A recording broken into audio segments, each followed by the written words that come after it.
Okay, everyone. This is webinar part 2 of a series that we've been working on. And this webinar, Matt's going to go over the keyword DNA aspect. And that's one of the harder to understand aspects of the application, so it does require a little bit of training. For those of you who have not attended our webinar series before, I'd like to welcome you. For those of you who have, thank you for attending today's. This is really, really cool stuff.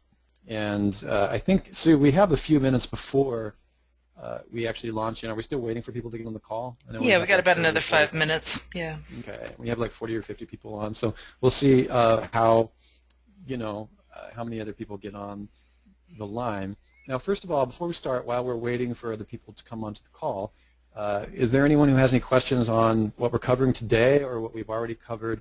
Any questions about our product integration?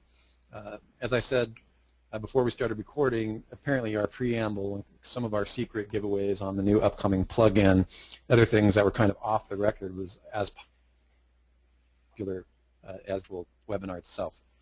So today we're going to, we don't have a lot of time to get into that, but if there is a question or two before Matt jumps in, we're willing to, answer any questions you might have. If there's any burning questions or confusions on your mind about the I know we have a lot of products, and they all integrate in different ways for different business models.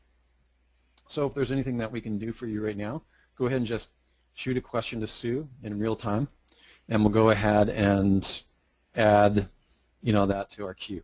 And another thing I'd like to say is that throughout the webinar, if you have a burning question or something that comes up, remember, no question is too small, and go ahead and write it down, and we will answer. If we're not able to answer everyone's question during the webinar, we'll come back around and answer it in our various other help areas. So that's the first thing that I'd like to add. All right. Do we have any questions to start? Not yet. Okay. Good. Matt, let's talk a little bit about what it is that we're going to talk about, on this call. We're going to get into the keyword DNA. Let's talk about what that actually means. Give these guys a little. Sure, no worries. Well, in yesterday's conversation, we basically spoke about the silo framework, and that's where we looked at the business rules. We looked at how our KPIs are being met, which keywords are profitable, which ones have potential to make us revenue. We spent the time to research the market, look at through things, get to understand what we're dealing with, and then we mapped out a blueprint. That was our plan. Now, the whole purpose of the Dna Braid is to, one, encourage keyword stemming. Keyword stemming is basically a process where when you focus on a primary keyword to get ranked, if you want to get ranked for a specific keyword, keyword stemming is also getting ranked for all the keywords that are synonymically related to it. So they could have evidence of that word. And by default, silo architecture helps you get ranked for multiple keywords. And when we say multiple keywords, it's those little subsets that surround that specific keyword where they're similar or have slight meaning or they're part of that synonymic set. So what I'm going to do now is I'm going to scroll down. I've sort of written down a definition here for you guys about the Dna Braid. And basically what I've said here is the Dna Braid is a synonymic set that you can create for a specific keyword. It's a unique set of keywords that define the target keyword sector. The Dna Braid creates the synergy in your silo theme between backlinks, content, and promotional and branded pages. The effect of the Dna Braid is huge as it influences internal linking as well as the external incoming backlinks. Now, if we can stop for a minute, just actually think about what was written there. Yeah, exactly. Dna Braid, it influences everything and it connects everything together in a synonymic way. Most people that build our websites, they do create Dna Braids, but they don't actually know what they're doing, or they do it by luck. But if you actually take it and you focus in on what you're doing and you make it very specific, one, you encourage keyword stemming. So when you get ranked for that page, you get ranked for all the other different variations of that keyword. Two, within your internal site structure, by using the Dna Braid within your content and your navigational structure, it accelerates your on-page ranking, and it makes it easier for the buoyant page rank to take effect, which helps you get ranked for your bigger terms in the categories and the silos. It boosts your internal links by diversifying your backlink portfolio. So you won't just have one keyword repeated hundreds of times, you'll have that keyword repeated a few times and then a different keyword that's related to it. Sue, would you like to say something on with regards to the definition of a Dna Braid and in how you see it, Ross, yourself as well? Uh-huh. Well, yes, absolutely. Are you in there? Okay. Yeah, the synonymic set is an interesting thing in that it's different for each company. So you can have two different companies in the same market, and yet depending on how what the structure, what the fortes of their company are, they will most likely put together different synonymic sets. Some synonyms are going to be thesaurus-like synonyms, and then you've got other times where, like Reese's, when they go to market their peanut butter cups, they're going to have peanut butter and chocolate probably as synonyms on their peanut butter cup page, and yet those wouldn't be words that you would normally think of as being synonymous. So what you were saying about, spending some time to actually craft that synonymic set is a true thing. Yeah, and I would actually go even further, and we talked about this early on in the development of Kraken and ThemeZoom, is that it's your job as a really great marketer and online entrepreneur to change the meaning of words. And what I mean by that is that exactly what Sue just said. Of course, from a thesauric level of, grammatically correct, rules, peanut butter and chocolate are not synonyms. So when we're talking about synonymic sets and we're talking about search engine proven synonyms, which was the original terminology that a lot of these concepts were derived from, we're really talking about you changing the meaning by the sheer volume of repeating the shouts, as we talked about in yesterday's webinar. Shouts and whispers. Whisper can be a text, a word, or a keyword stem. And synonyms can be mid-tails and long-tails. If you actually start talking enough in enough places about one topic that is in co-occurrence with another topic, the search engines will actually change the meaning of that word, of what's synonymic. And you can check that out with the tilde key. We taught this very, very early on. If you have enough branding down, we actually watched one company that did so much branding on a particular topic, I think it was check cashing or something like that, that payday loans became a synonym, according to Google, for fast check cashing. And those aren't really, they kind of are synonyms, but you can also watch things that are not exactly synonymic, like a completely different meaning. It would almost be like if you're an insurance company and you sell both car insurance and health insurance. If health insurance became synonymic with car insurance, on the tilde key, because of the sheer volume of your disseminating your words and your keywords and your topic throughout the web, we have actually seen companies take non-grammatical synonyms and turn them into search engine synonyms by the sheer force of their online marketing campaign. And that's actually what siloing can do across broad topics and themes on a given site and or within the web rings that we've covered before. So when we're talking about synonymic sets, we're really talking about the money keywords, the products, and the services that you would like your customers to think of when they think of you. And we also want you to think of those in terms of manipulating and changing and transforming the search engines to create themes around that. What Matt's about to show you today actually makes that possible. In other words, if you continue to talk about these clusters and develop a keyword cluster that is your profit center, your core DNA, and you disseminate that everywhere virally throughout all of your social media areas, through all of your websites, through all your silo architecture, pretty soon both your customers and the search engines are going to pretty much see you as being synonymic with that keyword DNA. And Matt's going to show you how to actually build that today. We're not just talking about it. You can actually do that. You can change the meaning of words and bring them closer into one cluster. Okay. So exactly what Russell just defined there for us, guys. I've got a map I've drawn out for you just to demonstrate it visually so you can actually see what's going on. And I'll briefly just explain it. Yesterday we spoke about the web rings and the branded sites and the social web rings and all that kind of stuff, and we spoke about the silo architecture and the framework. So in the silo framework, we created our structure. So this is a single silo with 5 categories, okay? Now, if you see the red lines, the Dna Braid, And what happens is with DWS, we're going to sort of hop a bit forward and assume that we've done our promotion. And we promote all the way out to the third ring, and we shouted, like Russell said, and we've let whispers go everywhere, and we've done all this stuff. If you look at web ring 3, we've got the primary keyword, we've got the synonyms, and we've got the supporting keywords. And when you look at this image, you can sort of see that there's an overlap between the primary keyword and the synonyms, and there's an overlap between the synonyms and the supporting keywords, and then there's an overlap between the supporting keywords and the primary keywords.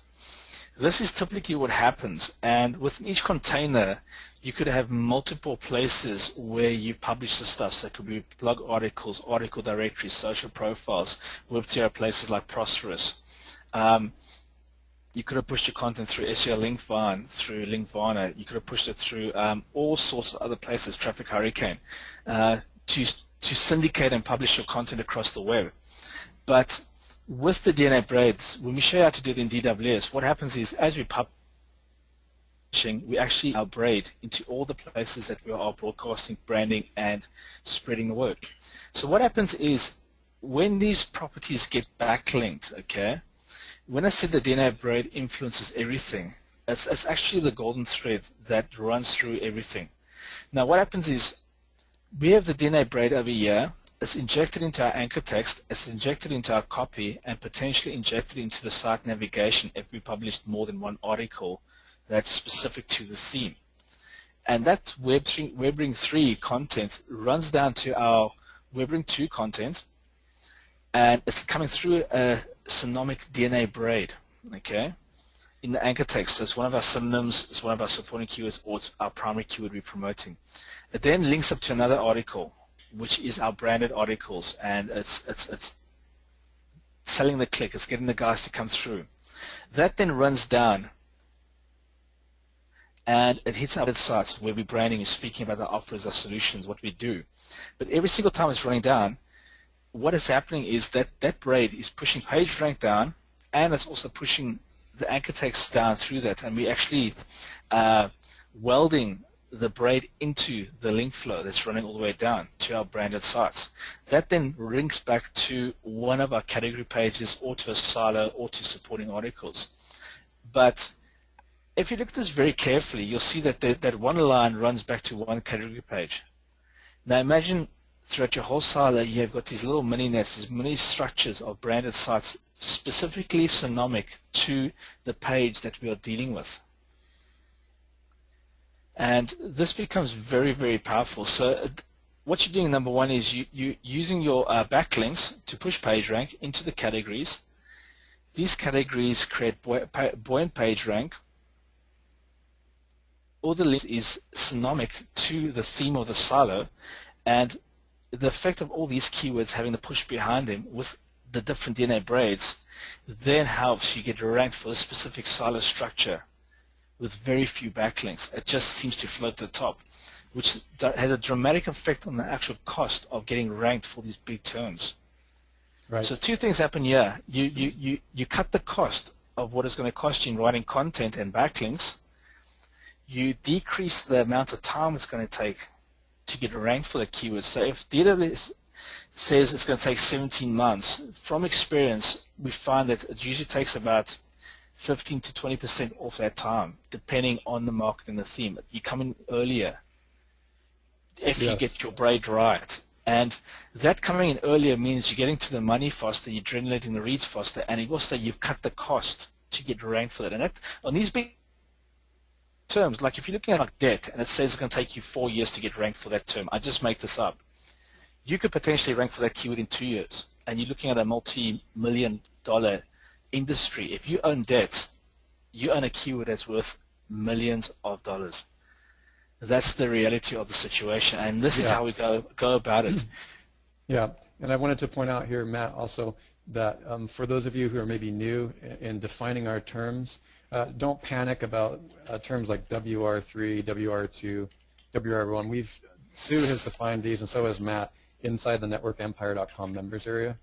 And also, you should also know that you're looking at some of the more advanced modeling out there for web empires. I mean, that's why we call ourselves Network Empire.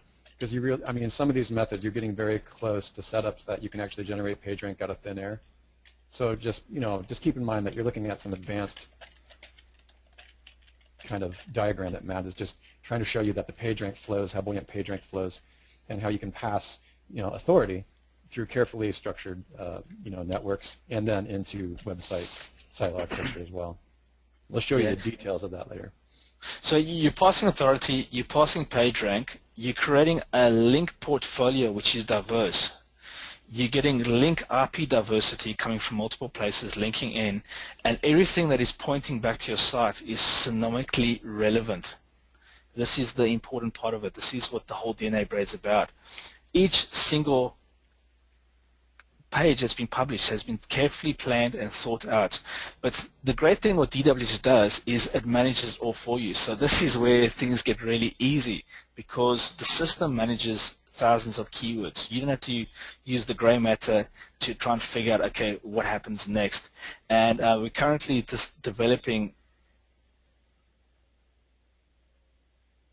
to assign what anchor text to use per task that you do, which we'll speak about tomorrow. We're very close to finishing that module off. So if you've got project managers that are managing your projects and managing your people, but they're not SEO savvy, the new model that we're just finishing off now will basically assist them in not having to try and figure out what keyword goes where. Okay, so we've come up with another solution which is going to make it even more powerful. So I'm going to hop across the system and show you how easy it is.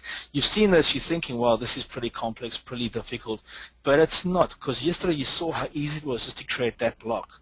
So you went the first step, you created your silo, you've mapped out your categories underneath that silo.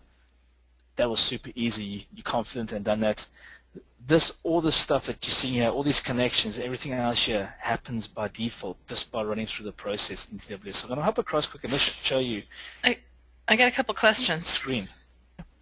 One question is with braids. Get back to the graphic?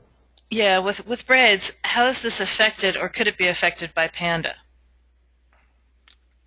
Well, I don't think it will be affected by Panda because if you're going to publish something, you want to publish something that's good. There's the whole idea of just spinning stuff out and just chucking content against the wall and hoping it sticks is an absolute waste of time in this day and age. It doesn't work anymore. You can go for it, but you're just going to be spinning your wheels. It's like driving in ice. You're not going to go very far, very fast. So what we teach you guys when you go through our courses is every piece of information that you take, like for example, use Russell's painkiller articles. Those can get broken up and used in multiple different media types to get the same type of message out in different ways. So it doesn't matter where people come into the web, how they connect to the web, they can get the message in any format that they want.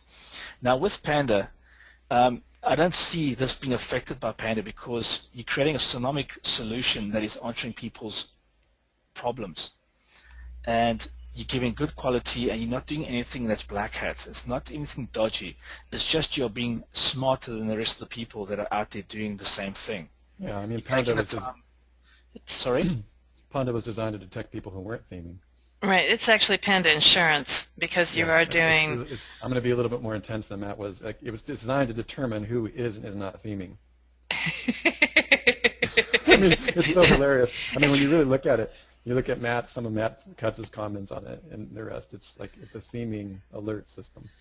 It is designed to target spammy inbound links, and this is actually the antithesis of spammy inbound links. You've got your content is thematically relevant, and the anchor text link is thematically relevant, and the anchor text link isn't always the same.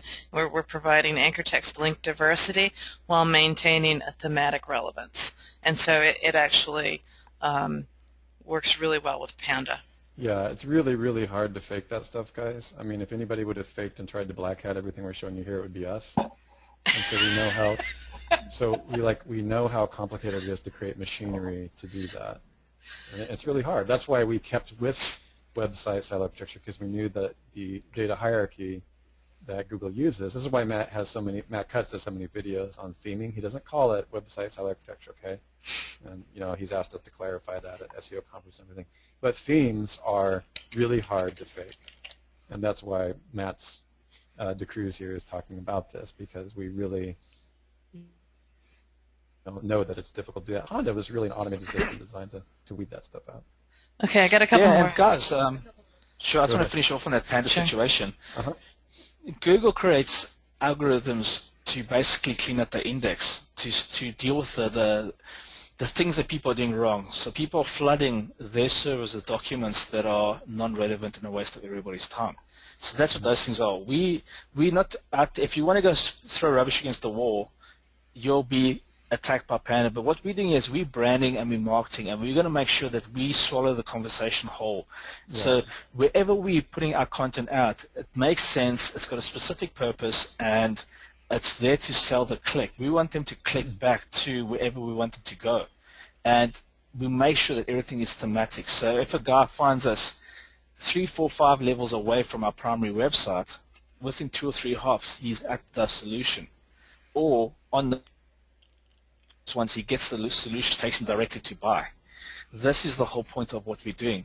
But the way everything connects, it gives the search engines what they want, but it gives the user relevant information that is answering the questions as they're going through the buying cycle.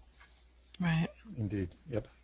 So Ricky was asking, with the basically the buoyant PageRank effect, where you've got PageRank coming in from the various WR rings and helping to rank the WR1 silo, how big does the website have to be in order to have this effect?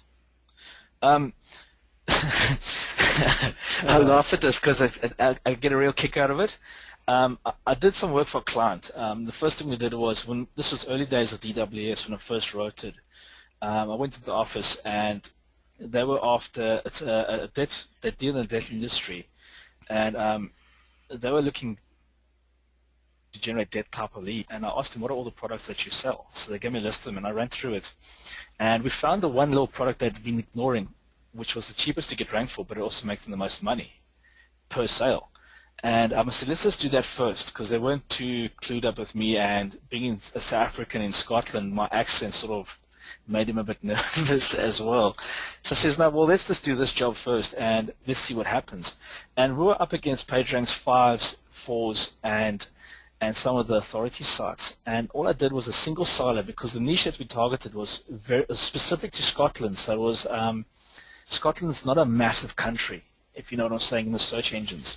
It's quite a small space. And that sector that we dealt with was, you needed Her Majesty's licenses to deal with it. It's a authorized sector. So if you don't have the permits to work in it, you can't work in it, because you're dealing with debt. So we went in there, had these authority sites, PageRank's 4s and 5s.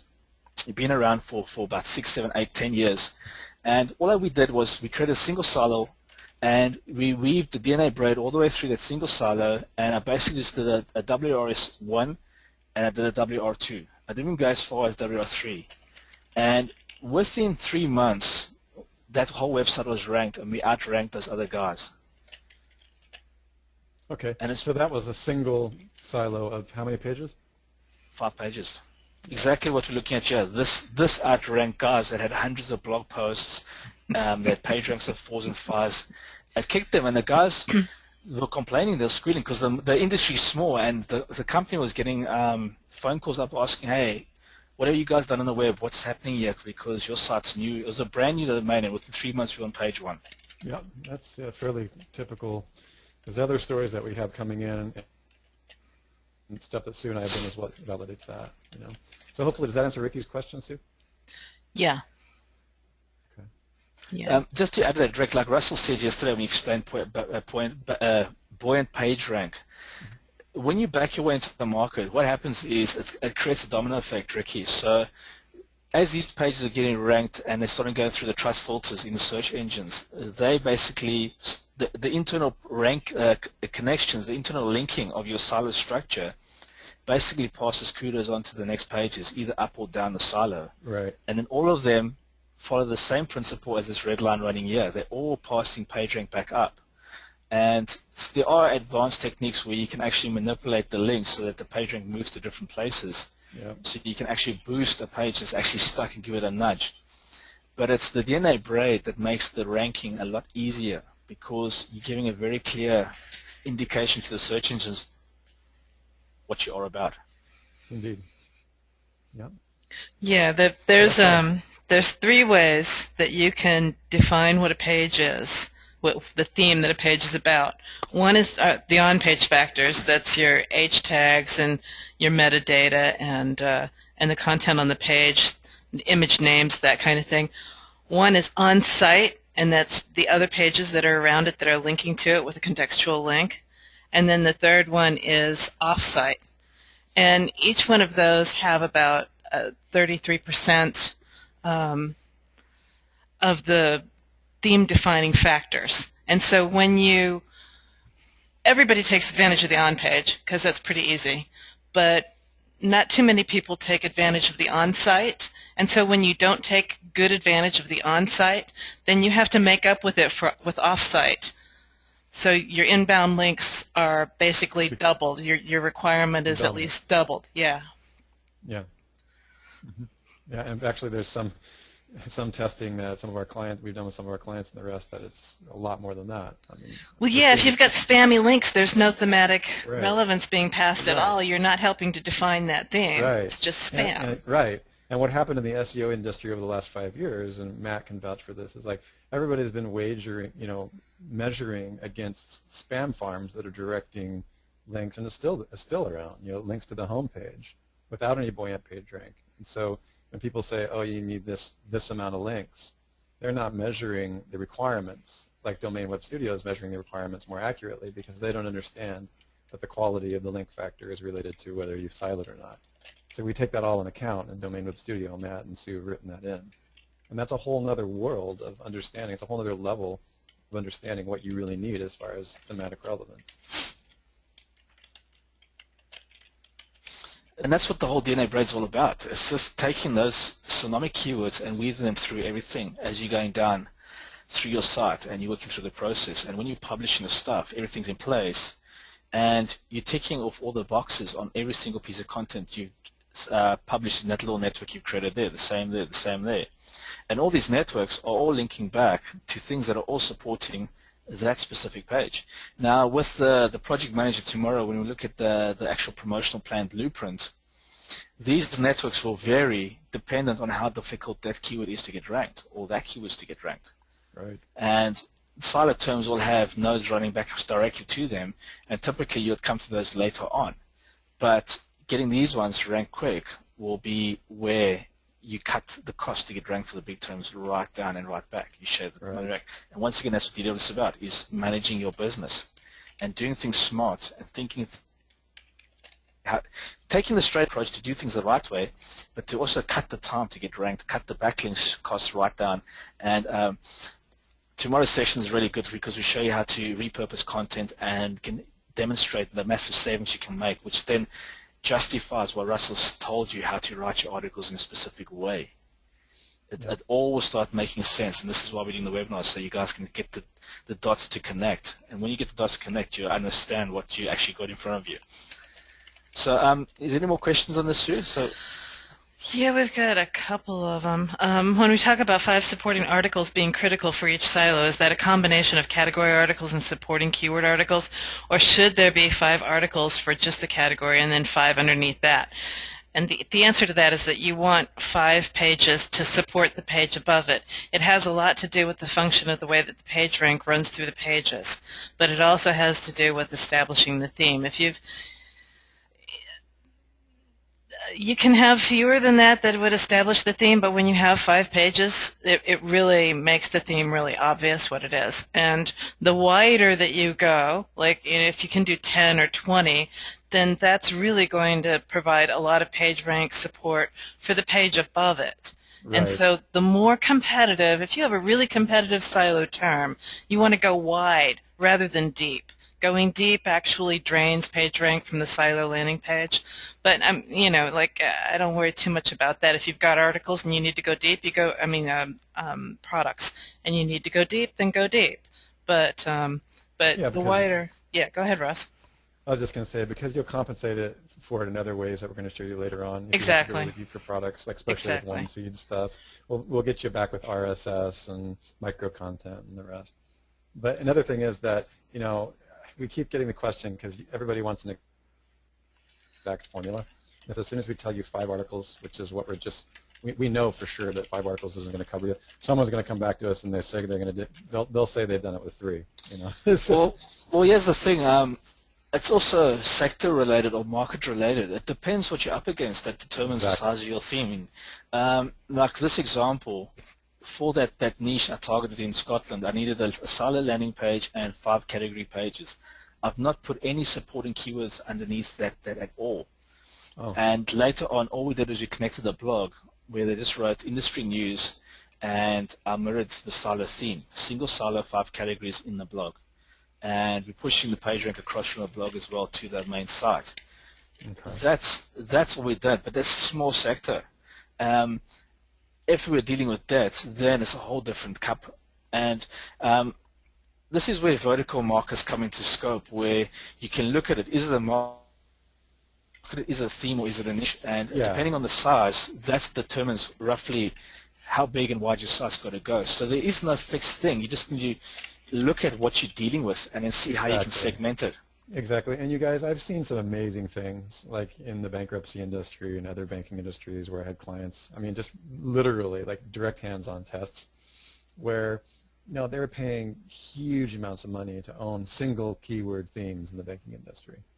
And, you know, and Sue and I looked at the site and there was like, you know, no siloing going on. This has to do with stuff that we'll teach, that Matt teaches in the members area and Sue, and bolt-on silos. You know, what do you do if you have a pre-existing site in a really expensive industry and you need to like make remedies, but you can't really redesign the entire site and these kinds of things? Well, we have solutions like that, mostly that I learned from Matt because, you know, he's come up with some methods of fast results for pre-existing sites called the bolt-on silo method. But we saw really similar things where, you know, a client could be spending $30,000 or $40,000 a month in inbound linking, and they had no bolt-on silos. They had no they had no real strategy on site for internal linking. And with a few minor changes and things like that, they shot up the rankings from the 3rd page onto the 1st page just by on-site adjustments, just trying to follow the thematic relationships of, even if they didn't have 5 pages, and this is before I knew about Matt's bolt-on silo method. I was just doing base, and actually Sue was busy on other projects, so she was just like telling me how to fix it and stuff. And just by looking at that stuff, it got it onto the 1st page. And we're talking about an outspend for the, you know, these industries of $30,000 and, you know, $20,000 and $30,000 in backlinks, dropping from like, okay, you know, changing to the higher end backlinks where you have like a page rank 6 or 7 backlink. So I guess what I'm saying is that by following the principles of these strategies, even if they're imperfect, you're going to be less than, you know, you're going to be least imperfect than everyone else. And it's just really extraordinary. When you actually see it happen for the first time, it's kind of mind-blowing. It's almost like a virus, Russ. When you get your primary site up and you actually create and you syndicate and you create the braid, and you're just tracking and you're watching the keyword variations that, you know, Google gives you the different keywords that are hitting your site. Yeah. And you watch month 1 and you see the keywords that are coming in. Then you watch month 2, month 3, 4, 5, 6, 7, and you just watch the way people are finding you, how the stemming takes effect. And it becomes viral because you're picking up and you're swallowing as the content's getting found and indexed and pushed into the right places. The keyword stemming, these dark blue areas start happening on all these little networks. That's right. And everything's coming back to that specific page. So this page is getting kudos from everything that is running through here. Yep, I love that feeling effect because, like we talked about yesterday's call, it's shocking when it starts to happen because it's like everywhere you look, there you are. Yeah. And that's what you want. Like every single idea. I mean, Sue and I, even before we met Matt, the whole thing was rank for all keywords within your topic name. Everywhere. It's like, you know, Agent Smith and, you know, the Matrix Part 2. Me. That's what you want. You want to have your topics and consistency shingled, overlapping across all topics and themes related to anything that can ever convert into cash for you or your client. And it's very possible and even surprising when it happens to you at first. But this is what we're showing you today. It's really exciting. So Stephen's got a question, and he says, so basically we map the WR2 and WR3 sites to individual category pages. And it's interesting the way that you asked the question, because at that point I see how we've been talking about it, because we basically start at the end, which is the WR3 ring, and we show the arrows moving forward, because that's how the link juice flows, right? But where you really start is with your category page. You've mapped out your website. You have this category page, and now you're going to write a blog post about this category page, right? So then from the blog post, you want to syndicate and promote that blog post, and so then that goes out with via your feed and via easy and article rewrites and all of that kind of stuff. You do up all of that, and you point it back to your blog. A lot of that stuff, because it's social, you're going to want to point back to your blog, because that's what you do with social stuff. Social stuff points to blogs. That's part of the blogs. micro strategy. Yeah. And we teach that in curationprofits.com and g-++.com, folks. That's micro content. But again, it's really related to Sue and Matt's web ring system, because those WR2s and 3s, or non-branded sites, they feed back the page rank and the pings on what we call the real-time web. So that's how you're going to start feeding some of those categories. It also drives traffic, eh? Oh, big time. And that's what you want. We're driving traffic, real-time web traffic, while at the same time you're passing that micro page rank on. It's just really cool. Okay, a couple more quick questions, quick definitions. Debbie wants me to explain wide versus deep. Wide is the number of articles, a larger number of articles, subordinate to a single page. So like a silo page would have normally a minimum of 5 articles. Wider would be 10 articles. Wider still would be 20 articles, where deep would be another row down, which is what you can now do in Domain Web Studio. Excuse me. Yeah, so you can go. You almost need a diagram. We have a diagram of a 4-layered website. Somewhere. We really should have had that. Yes. There you go. There you go. There you go. So that's deep, right? So if you go bad credit's your silo. There you go. Fix bad credit is your category page, and then how to fix credit free. That's going an extra layer deeper. And she asked another question on WebRing 3 and 2 on the side of the page. Is it a total of 7 different pages or 7 different sites? That's a quick and dirty image that's just kind of giving you an idea. It's not really got anything to do with pages. It's each one of those. Yeah. I wanted to clarify that, Sue. This is really quite confusing if people weren't on yesterday's call, or maybe she was. I don't want them to get your diagram of the web rings. Guys, web rings are not pages. Web rings are entire empires of domains. They're IP diversification. Think of a network of sites or pages. Yeah, and so we really got to be careful, because we have a diagram for this. At networkempire.com in the private area, Sue covers it really, really, really, really well. And we're moving forward and doing more of that in the market domination course, which is not completely developed. And this is advanced stuff, guys. This is about building multiple domains. Okay, this schema that we drew here was just to demonstrate how the Dna Braid influences everything. That's the main purpose of this schema. So guys, don't take it literally where, okay, I need 7 pages on Web 3 and 1 year. It's got nothing to do with that. These nodes here represent multiple pages dependent on how much is required to promote for that one page. So it could be 100, it could be 10, it could be 3. It's dependent on what you got over there. And this is how it runs all the way through. And we're actually lobbying Sue for an independent webinar. There's actually been several requests on the market domination web ring webinar, because it's so key and core to understanding things at a global vision. I mean, we called our company Theme Zoom early on, because the idea was that you zoom out. And even if you're not building an empire, okay, it's still helpful to know how to build an empire. Because when you have that, you can decide how big or small you'd like to scale. But if you don't really understand it from that perspective, you're really not understanding what Matt's talking about, how the link's flowing, how the pages, how the link juice is flowing, how the page rank's flowing.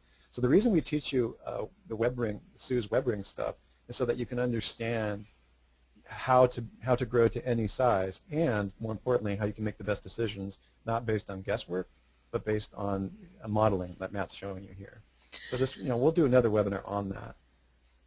Yeah, I've got 2 requests for actual sample websites that show this in action, and my immediate response to that is I wish I had one. All of the work that we do, I think all three of us, predominantly, we've had very little time to actually work on our own stuff, unfortunately. And the work that we do for people, we're usually under NDAs. We can't actually share that with anybody. It's a little tricky, yeah. And so we've been, as soon as we get this launched and the marketing going and we've got a second to think about it, it's our intention to put up a couple of sites and actually show this in action, but I don't have anything right now. Yeah, guys, we'll do some white papers soon. I've been talking about this, and we're going to do case studies on the things we target. We'll show how revenue is created. We'll do the whole story for you. Unfortunately, like if I'm not working for clients, I'm developing DWS, so I've got no personal sites up at the moment. Yeah, and that's a great question, and we're working on it. I've actually got a couple calls out to a client that might be willing to reveal some of the heavier duty stuff that we've done, so we'll just keep moving on that. But know that you'll be seeing over the next couple of months, you'll be seeing more and more examples of live examples that we have that belong to Network Empire that are that deep. Okay, should we continue? How are we with the questions? Yeah, we're good. I think I got them just about caught up. Okay, cool. So what we're going to do, guys, is we're going to hop across to DWS, and I'll show you how simple it is to actually create the braid. At this stage, we clicked on the solid Dna Braid over here, and this page opens up. Now, what you'll see is this is the solid framework we mapped out quickly in yesterday's demonstration. Guys, this is purely for presentation, so don't take what I've mapped here literally, because I've not actually put that much thought. I've just used shingles that are similar to each other to demonstrate how the system and the tools work. But what we have here is our parent theme keyword at the top. This is what we're after. We want to own credit check, and we chose the bad credit silo, and underneath that bad credit silo we've added 1, 2, 3, 4, 5 keywords, and then how to fix bad credit. We've nested another 5 or 6 keywords to show you that we can go 4 layers deep, and we can actually create mini silos within silos. That's typically how I explain it to you guys when I do work for them. If you find when you got a silo, you go pretty broad, and your category is pretty broad as well, and there's enough scope to drop another layer down. I typically just say to the guys, look, we need to create another silo within the silo, and we only use that to boost that specific keyword, especially if it's hard to rank and it's not moving. Then we'll write some content and we put it underneath here and link everything up to that keyword as if we're doing it to a silo page, and that's where we boost that keyword, and then we create the Dna Braid for these and boost these ones. Typically these keywords will be easy to rank for because they won't have a lot of competing pages and stuff. But it's questions people are asking, like the how-to type of stuff, for example.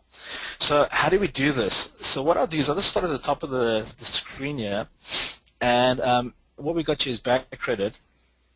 So when I click on that, you'll see this little chart opens up with the prompt index. And what is I've created a bot for you guys. I've just been rewriting it, and while I'm rewriting it, what this does is it's got 3 tabs into it. Now, if you import data into DWS by accident and it's broad match, this bot basically converts the broad match, goes to the Google that you're working on, and gets the phrase match competing pages for you, and it switches the broad to phrase, so it gets the competing pages in line. The configuration tab's got all my login details in there, so I won't show that now, but basically it logs you into DWS, it logs you into Lost Keyword Tool, and you can define what you want done on that page, on the configuration page. The Dna Braid omitted results bot, basically what this does is it goes to Google and it fetches the information. So I'll just run this for a second, and I'll let it loop through so you can just visually see what happens. This can run in the background, so you can press play, and look at DWS, it'll get what it needs, and it'll get on with this job. The only time it'll stop is when the keywords emit results is not 1,000. It's like basically too big. So over here, we've gone, you can fix back credit for free. We grab the emitted results. It goes back to DWS. it puts it in for you and it updates it. So you don't have to worry about doing that. That's quite a boring job sitting going through one at a time and doing them all. So we'll just let that run in the background while I demonstrate the screen. I'm hoping everybody on the call knows what the results means. Basically, we use the emitted results as an indicator of how much content Google sees as being relevant. Now, it's not an exact science, guys.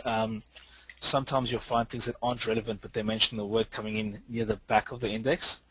But typically, this gives you a gauge of which people are really writing toward or targeting that content. Russell gave a really good explanation a while back on emitted results in one of your videos you did. Yeah. Do you want to maybe mention something on that? Boy, I'd have to remember because a lot of that's changed.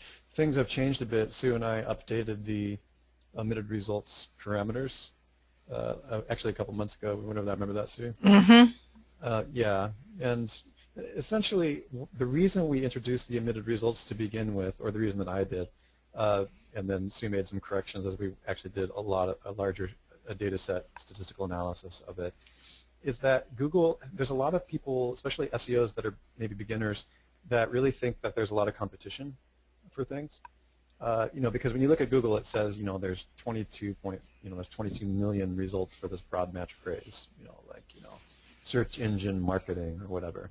And what we found is that it really indicates that you don't have as much competition as you really thought you did for certain kinds of words, because what you really get in the emitted, Sue, do you want to jump in a little bit about this? And then we kind of discovered that it really wasn't only about the lack of competition, it was kind of about how technical an industry was or wasn't in some ways.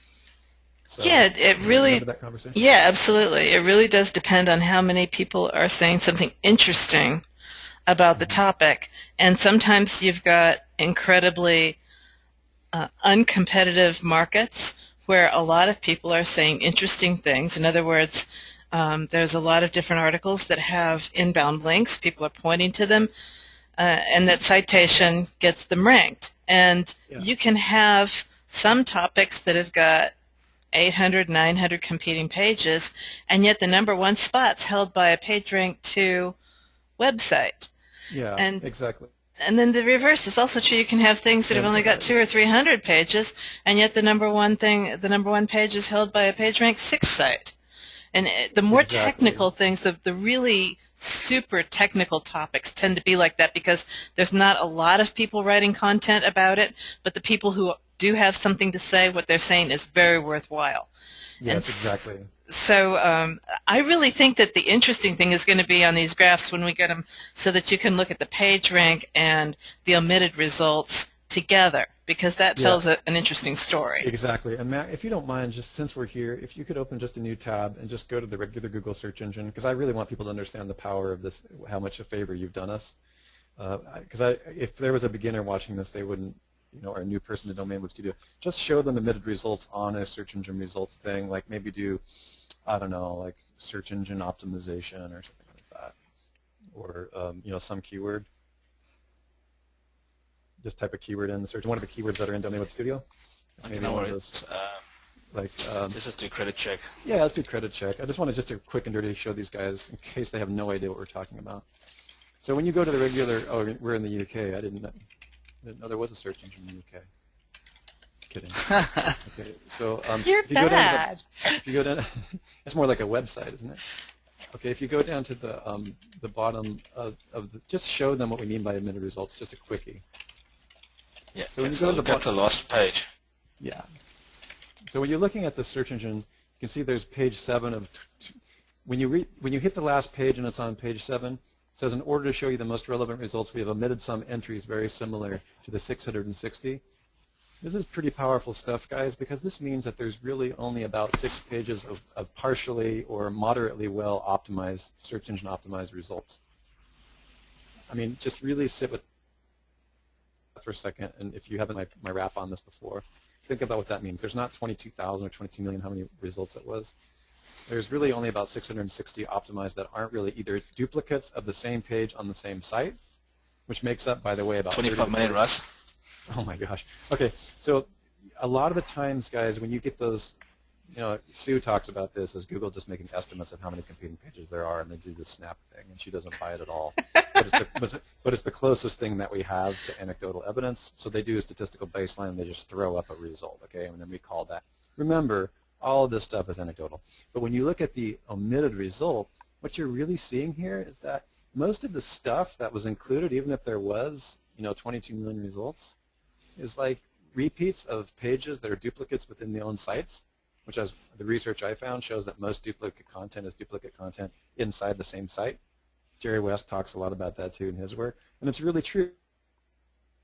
So what you look at here, suddenly that shrinks your 22 million to about 660 well-optimized results. I just want to make sure that you understand that, because it does something psychological for you when you're doing SEO for people, and also makes website silo architecture make a lot more sense and become all that much more powerful, because you're optimizing entire ladders and stacks of words all at the same time, and you're not having any dupe content because you've well structured your site. And so what blows my mind is that not only are you able to check omitted results, which does help in a variety of different parameters that Matt and Sue have set up for you in this application, but you're able to, he's just automated that for you. So it takes about 4 or 5 clicks to get to the bottom of the Google barrel and find out how many optimized sites have not been omitted. Okay, so I just want to point out that what Matt's showing you now is an automated version of all the keywords that you may have selected. And it's like, thank you very much, Matt. That's cool. Because I don't like to do it fine. Okay, cool, thanks. Matt, well, I had my head what down. The bot does, okay, good. You're going to show him. Go ahead. So that stopped because we hit one of the ones that are high. So I usually just type 1,000 in, update that, and then I just press the run button again. And what it'll do is it'll just run off. It goes into DWS, and I'll just let it run through one cycle. It grabs all the data that it needs, goes to Google, and it fetches the result for you. Mm-hmm. Deb wants to know how she can get that bot. Show us the money. Okay. No, if she's a member, it should already be in there, right, Matt? I was just kidding, Deb. I know you're a member. I've just been updating it. Here's an example, guys, of where a bot sort of stops. Yeah, we've got a keyword, a bad credit rating that's maxed out. The whole index is full. Right, exactly. Google. And, so, sorry, Russ, carry on. Well, I'm sorry, I just got excited, Matt. I didn't interrupt you. It's just that implies that that is a well-optimized term.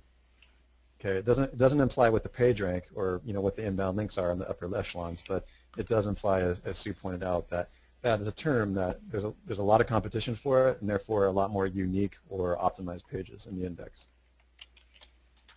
Exactly. So then when we look at the chart when this finishes running, it gives us an idea of where content's optimized in our blueprint, where we're competing with guys, and it also allows us to look at what can we do and where we have to actually focus our attention when we're building out the sites. Okay. So I'll just let this go through. I love that. Now you have a bot that runs pretty nicely on the inside of Domain Web Studio too, right? Yeah.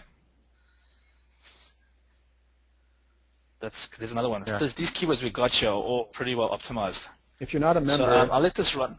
Yeah, sorry, Matt. If you guys are not a member, if you're not a member and you want this bot, there's a possibility that we'll be carrying it separately, but we haven't gotten to that. And it will be for sale. It won't be given away. Go ahead, Matt. I just want to tweak this out quickly. I'm just making a few adjustments so you guys don't have to manually do this. I've been working on the bot today, just refining it so that it's totally automated, and it does the checks that if it comes across the index that is full, it just puts the default in.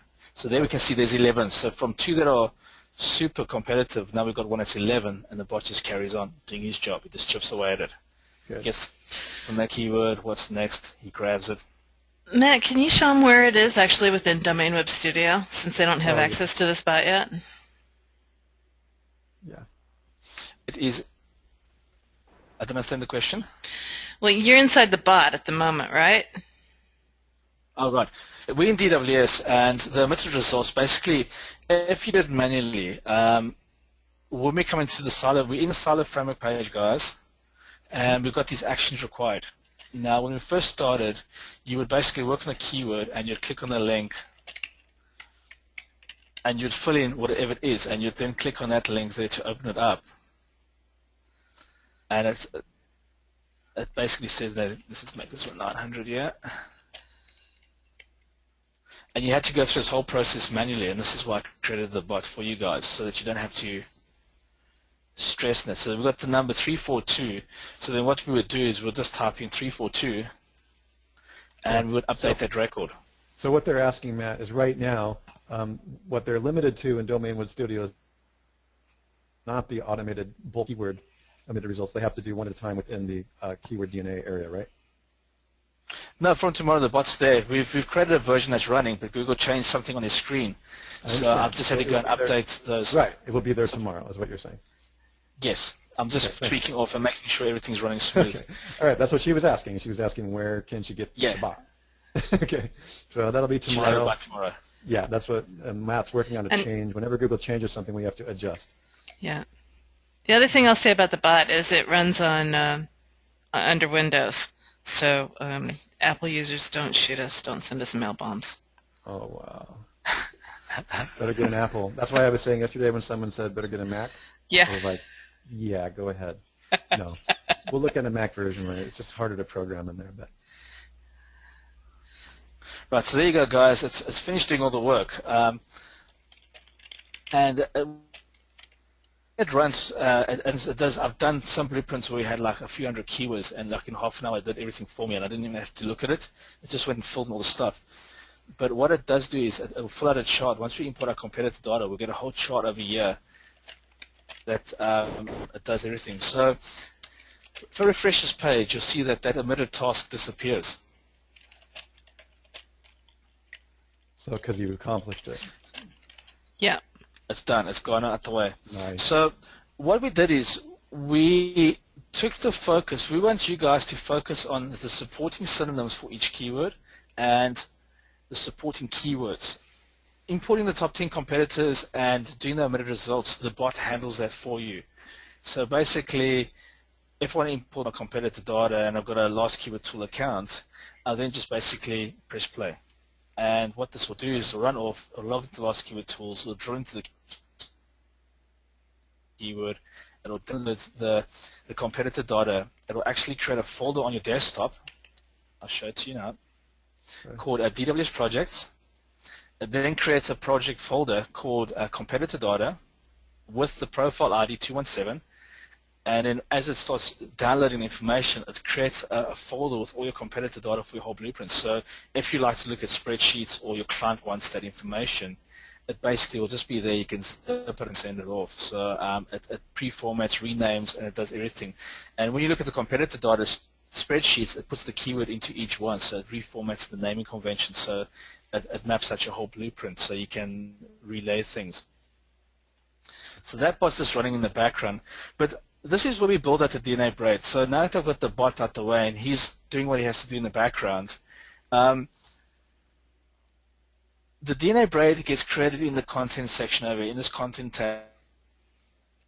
And by default, what we do is we create your primary braid for you over here, and we give you the primary keywords that should be used in your context. The system pre-formats that and gives it to you by default. Okay. It then also gives you your default synonyms that are there. Okay, we basically built it out for you. If you are happy just with those keywords, you don't have to do anything on this page. We've then given you the ability to expand and add your own synonyms. And typically what is suggested is you take the keyword. So for example, we're working on bad credit. So what you can do is you can go terrible credit, credit bad, bad, this is gonna credit broken, just go bad credits, for example, bad credit. And you just put one keyword per line and you add your synonyms. what that does, it'll inject those custom synonyms into the braid as well. So you've got full control. We've handled what you must use over here for your primary and your supporting keywords. You can come then in and add in your variations that you want to use, and this is like customizing your synonymic set. Example, like chocolate nuts or whatever, those synonyms that Sue was talking about. You can drop those ones in specific to your business. Peanut butter. Chocolate peanut butter, yeah, that was it. Really I knew it, so I knew it was peanuts. And that's why Reese's never made it in Great Britain. So we've got the nick taken out of them. So that's all you got to do. And all you got to do, guys, is when you're working your braid, just click on the keyword. The page will open up, and you just modify your braid. You just go and create. We do recommend that you don't go nuts and throw 1,000 keywords in there. This has been stupid because you'll never be able to put those keywords onto your page. We recommend take your top 5 keywords, run it through a keyword tool, find the synonyms that have got search volume and interest, and use those ones in the thing. Sue, would you like to have anything to say on this, or Russ? Just on the synonyms and the supporting keywords for the braid? What's your thoughts on it? I have so much to say about it that I just don't think it's appropriate for this webinar, but a lot of the questions that have been coming up through the years is how to properly select synonyms. And there's a few different ways to do that. In the past, we've taught that you can use search engine proven synonyms, but that was kind of faulty for companies that are building a DNA that have to do with things that don't come up as search engine proven synonyms. So it really does depend on coming up with your synonyms. Try to keep them related to the core product and or the core pain or action that somebody's going to be searching. Don't ever forget that you're not a machine, you're not selling to machines. Think about the behaviors of your audience, and then try to create synonyms out of those, the keywords that you know that they're going to be typing in to resolve their pain. And again, this is all connected to the perpetual lead magnet machine system that we teach, which is a stackable bottom-up system for building an entire online business front to back. And that actually includes and encompasses Domain Web Studio in the process. So again, knowing the pain that your market has, knowing the questions that they're going to be asking rather, and answering those questions and making synonyms out of those keywords. And we cover a lot of this. When you take our course, especially track 1 in the small business aspect in networkempire.com on the ISDNA, questions are the answer. Just remember, your frequently asked questions in your market are transformed into your should ask questions. In other words, if you're providing an innovative solution to a pain, those keywords that you find in the frequently asked questions, it's going to be pretty easy for you in the context of providing a solution, to your market, to come up with the synonyms that are appropriate there. So we are recommending more and more. I think Sue would probably, you can jump in here if you want, probably vouch for the fact that you really need to know what solution you're providing, and that really helps sculpt or craft the better. Just in the old days when we had themes in 1.0, and it was kind of like, use the search engine improvement synonyms when in doubt. Those are still very useful for ranking across multiple, machine terms. On the other hand, remember conversion. Remember that you're solving a pain in the marketplace. Go ahead and fill out the questionnaires on our, should ask questions, in the section 1, and then when you come back around to DWS in the section, it's going to be really obvious because you're going to have all those on a spreadsheet. Yeah, because this thing, conversions create sales, sales gets your bottom line, and increasing your bottom line makes you achieve your financial goals. So this is what you've got to focus on the whole time, guys. Yeah, focus on the pain or the pleasure. You're either increasing pleasure or taking away pain, and then make sure your synonyms match those words. Okay, that's good enough for now. So that's how you create your Dna Braid. Mm-hmm. DWS does most of the work for you by default. It cherry picks the keywords that are best suited to promote the credit check keyword that we are focusing on. And so we're on fixed bag credit. We're on this page here. And remember, every single page that you build and put into your blueprint, you must be prepared to invest money into it to promote it and get it ranked. If you're not, like I said yesterday, don't add it. Don't clutter your blueprint with keywords that are just there because they look pretty. Every page needs to be promoted so it can convert and create sales. That's the whole point of doing all this kind of stuff. Mm-hmm. So to create these sophisticated networks where everything's interlinked and the DNA braid runs all the way through, DWS has now made it simple because it pre-selects the keywords that are needed for each campaign being a page within your website. It gives you the ones that you must use throughout all your copy. It tells you how to, and then in the promotional blueprint, it tells you where to push it and how much of the content you need to publish and put out. Exactly. And all you have to really do, guys, is fill in the gaps. Just build in your FAQ and SEQs like Russell said over here, that are your proven synonyms and supporting keywords to expand on it, so that it's not it's custom to your business. Yep, and Matt and Sue are going to show more tomorrow on the syndication and the rest, and that's really a precursor to the one feed and all the feed stuff. Remember, guys, that your WR2 and WR3, the secondary stuff that we're showing in you today's modeling, a lot of that stuff is 100% automated. That's all I'm going to say about it right now. But it's like once you do this stuff, the stuff that Matt's showing you here, this is top tier stuff. This is the major decision, that everything, is going to be built on. It's the same reason that Sue and Matt put in the elevator pitch in the beginning phases when you're setting your business rules. It's because it's all a stackable system and all the power, the page rank, the conversion, the painkiller words, the painkiller articles, all of it can be automatically broken down into micro content, sent out to your secondary networks, automatically backlinked. But if you set it up right, your automations can literally penetrate through your entire business system.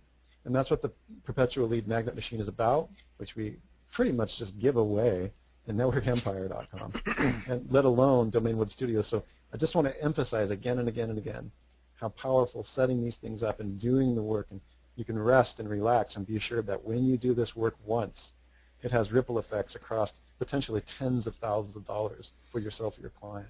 It's really cool when you understand how it's connected to all the other layers in this, as Matt says, the layers of the cake.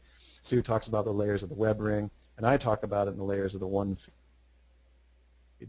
And all three of those systems come together as one unified force to be reckoned with in the market. And you really, literally do swallow your market whole when you strategize at that level.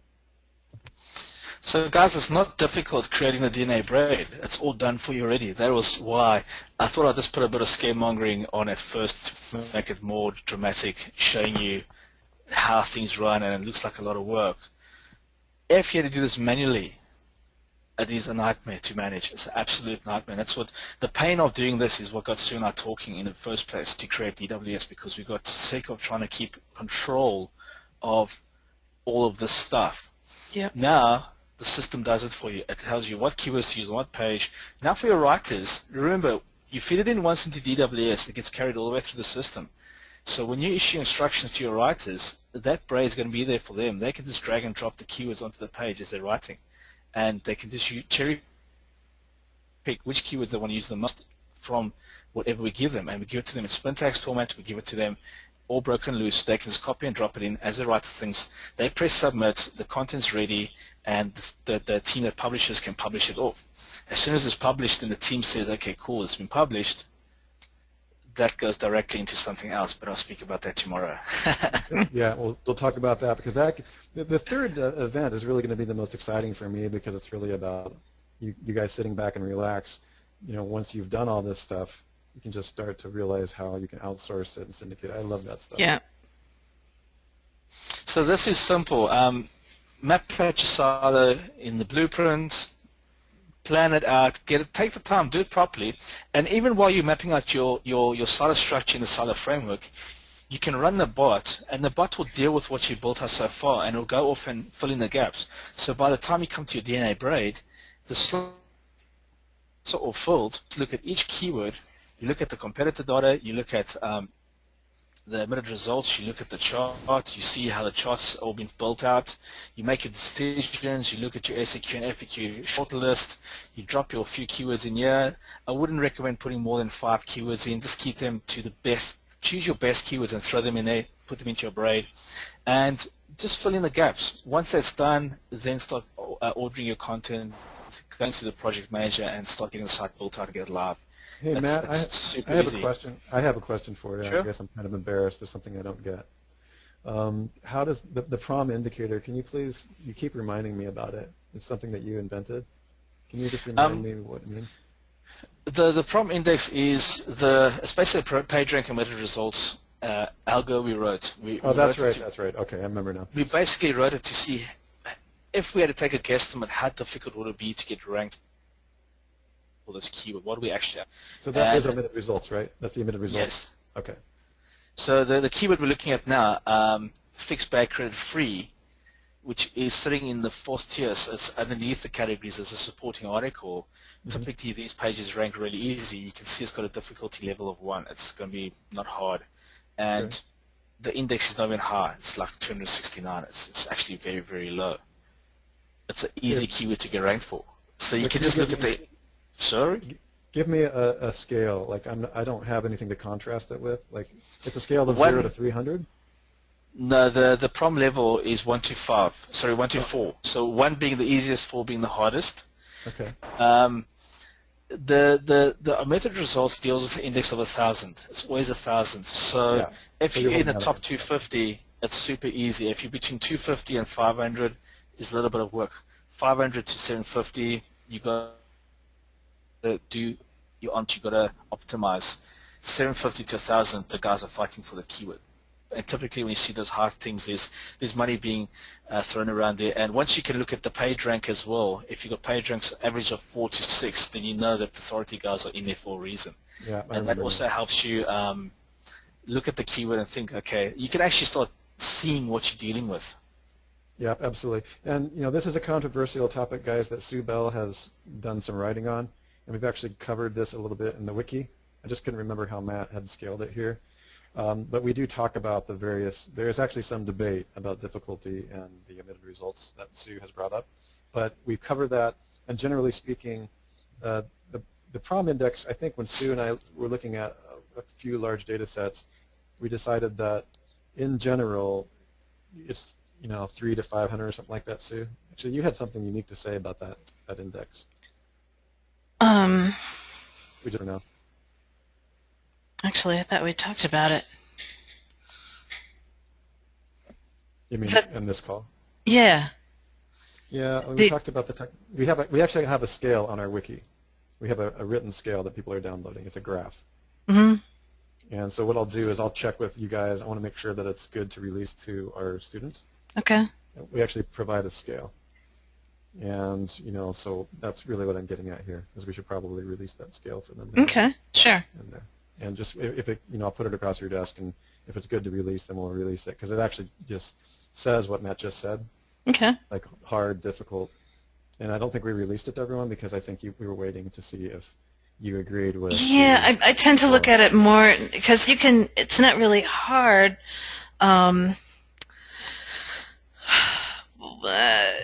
You're talking the prom, right? With the revised prom. Yeah, it does show hard. It does. Well, I didn't like it when it was just omitted results because, as we talked about earlier, the omitted results can be quite substantially different from the page rank, and the page rank is really what's indicating how much work is going to be involved in getting your page ranked. So, I mean, if you have 1,000 results there, it's difficult. Like, for example, SEO or search engine optimization, there's always 1,000 results of well-optimized pages. And, obviously that indicates difficulty. But what you don't know is really what the page rank in that top 5 slots, top 5, and that's what you were kind of looking at. Mm-hmm. Yeah, we fixed that. We've built it in there. So once that competitive bot runs, you'll see the page rank level come up here. So you'll see if it's a 4, 5, or 6. Got it. Okay, and it shows you the page rank, the omitted results, and it gives you a score based on looking at the two. We worked out a calculation around that. Yeah, that is really a cool graph. Awesome. Okay, thanks for clearing on that. It's been a while since I wrapped my head back around into that. Sure. So guys, that's the DNA braid. Today's topic was mainly so you can actually understand how the braid connects everything together and how it runs through all the sites. From a top-down approach, if we were to look at it from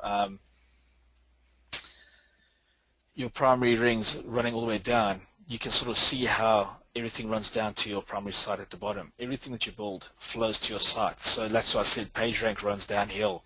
You're sucking at the bottom, you're stacking all these things up and around it, and everything runs down. So the more rubbish you stack, the more rubbish is going to flow down, which is going to cause you problems with Panda.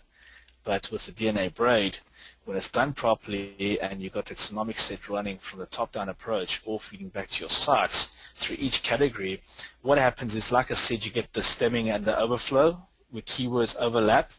The same happens through your silo structure here, where you get similar keywords overlapping as well. It helps support the theme, which helps you get ranked for the difficult keyword terms you actually want to go for, where there's a lot of search volume and a lot of money being made.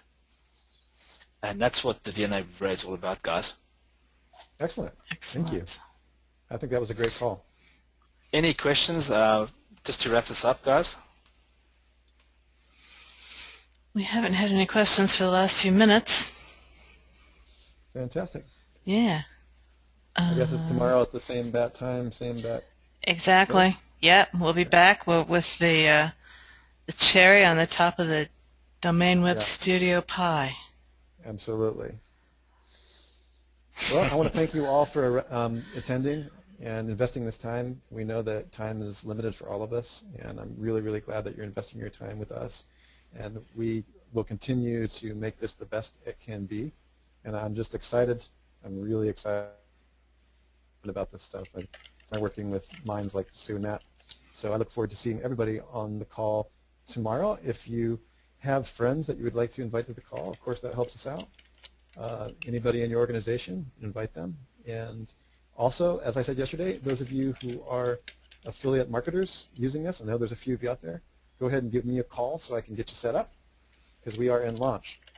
And you can call me. I'm going to give my personal phone number here. If anybody has any questions about affiliate, setting up an affiliate account, or if you have questions that have to do with strategic partnering or how to use this in your firm, any special things that we can do for you, for example, attending webinars that you might have for decision makers in your organization, go ahead and call me at 608-844-4301. Again, that's 608-844-4301. And we look forward to seeing you on the inside.